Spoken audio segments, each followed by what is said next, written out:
Učenici drugoga razreda zaista su posebna djeca.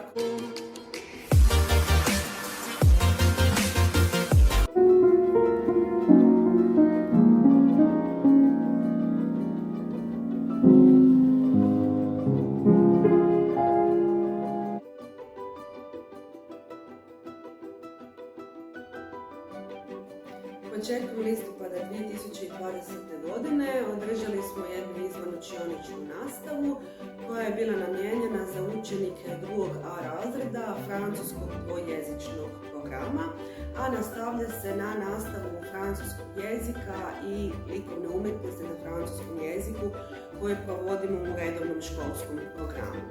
Sama ideja izvanučionične nastave jest da se, što se francuskog jezika tiče, da se naši učenici oslobode da progovore na francuskom izvan učionice, a s druge strane sve ono gradivo koje radimo po programu na samoj nastavi vezano uz povijest arhitekture, povijest slikarstva, da vidimo kako to izgleda na terenu. Ovakav oblik nastave zahtijeva jednu izuzetno veliku pripremu u razredu, jezičnu pripremu i onda naravno na samom terenu da vidimo što smo uspjeli usvojiti i nekakve nove zadatke koje nas očekuju tamo, da ih rješavamo, kako bi rekli, uživo. Sama nastava održana je u Ozlju i jedan mali dio u kasnim popodnevnim satima u Karlovcu.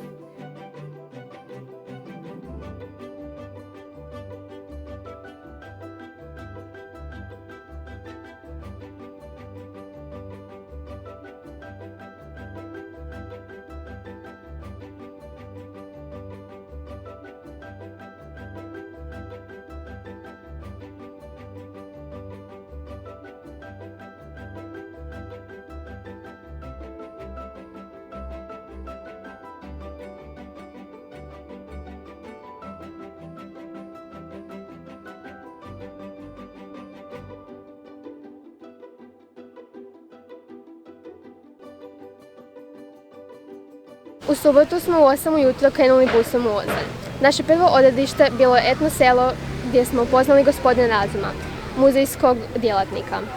On nam je ispričao sve što je znao i sve što smo mogli htjeti, sve što nas je moglo zanimati o tom etno selu. Odveo nas je kroz različite građevine u tom selu i ispričao nam sve o tome kako su ljudi nekad tamo živjeli. Nakon etno sela otišli smo u Munjaru, to jest hidroelektranu, i kada smo vidjeli tu munjaru, otišli smo na mjesno groblje gdje smo zapalili svijeću u čast Slave Raškalj.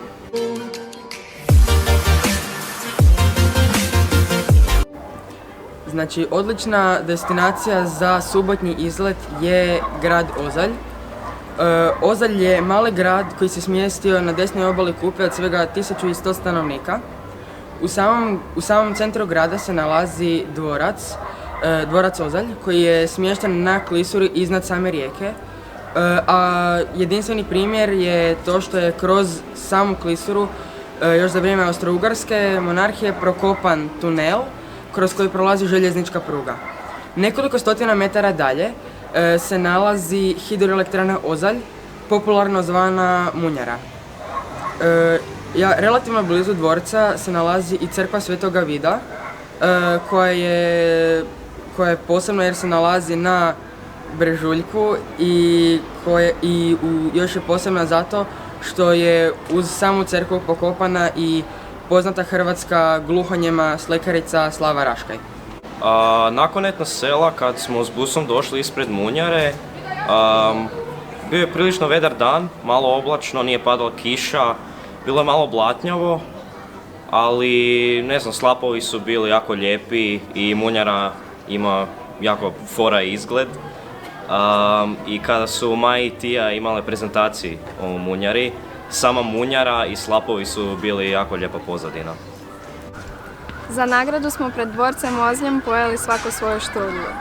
Uzeli smo štrudle s višnjama, štrudle s makom, štrudle sa vanilijom, štrudle s mljevenim orasima i bilo je svakakvih drugačijih okusa.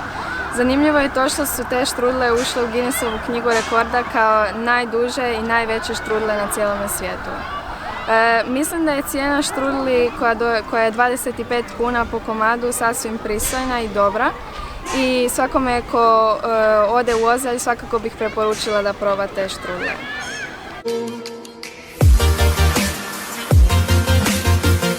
Sa busom smo stigli u Karlovac gdje smo išli u popularni slatkovodni akvarij Akvatika.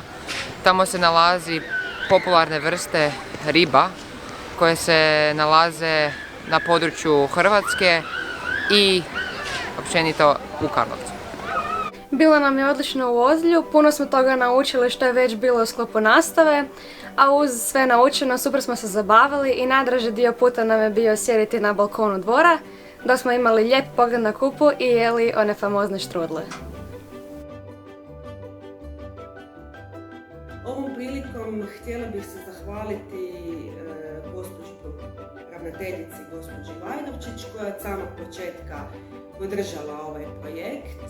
Također zahvaljujem Francuskoj ambasadi u Zagrebu. Merci beaucoup à l'ambassade de France u Croatie.